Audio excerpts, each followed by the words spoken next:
Ukraine Russia போர் குறித்து தொலைபேசியில் விவாதிக்கும் முன்பு ரஷ்ய அதிபர் புட்டின் அமெரிக்க அதிபர் டிரம்பை 1 மணி நேரம் காக்க வைத்ததாக தகவல் வெளியாகியுள்ளது. மாஸ்கோவில் வணிகர்கள் மாநாட்டில் கலந்து கொண்ட புட்டினுக்கு நிகழ்ச்சி தொகுப்பாளர் டிரம்புடனான சந்திப்பு குறித்து நினைவூட்டினார். அப்போது அவர் சொல்வதையெல்லாம் கேட்காதீர்கள், அவரது வேலையே அதுதான் என்று பதில் கூறியதால் அங்கிருந்தவர்கள் வியப்படைந்தனர். டிரம்ப் என்ன சொல்ல போகிறாரோ என தொகுப்பாளர் ஷோகன் சொல்லவே, மிகவும் சாதாரணமாக நான் டிரம்பை பற்றி பேசவில்லை, கிரெம்ளின் செய்தி தொடர்பாளர் டிமிட்ரியை பற்றி தான் பேசினேன் என அலட்டிக் கொள்ளாமல் பதில் அளித்தார் புட்டின். அதன் பிறகு டிரம்புடன் நடந்த பேச்சுவார்த்தையில் பகுதி போர் நிறுத்த ஒப்பந்தத்திற்கு புட்டின் ஒப்புக்கொண்டது குறிப்பிடத்தக்கது. உலக பணக்காரர்ல ஒரு முக்கியமான ஒரு நபர் இன்னைக்கு நம்ம நாடாளுமன்றத்துக்கு வந்திருக்கிறாரு. அது மட்டும் இல்லாம மத்திய அமைச்சர் ஒருவர்கிட்டையும் பேசியிருக்கிறாரு. உலக பணக்காரர்கள் ஒருத்தரான பில்கேட்ஸ் இன்னைக்கு நாடாளுமன்ற வளாகத்துல வலம் வந்தாரு.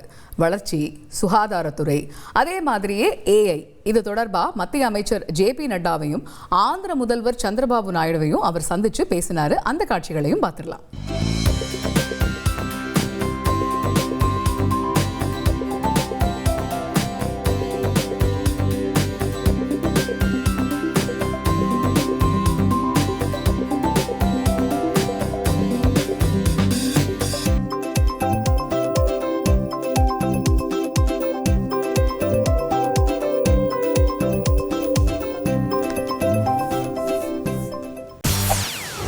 செய்திகளை உடனுக்குடன் தெரிந்து கொள்ள உடனே சப்ஸ்கிரைப் பண்ணுங்க.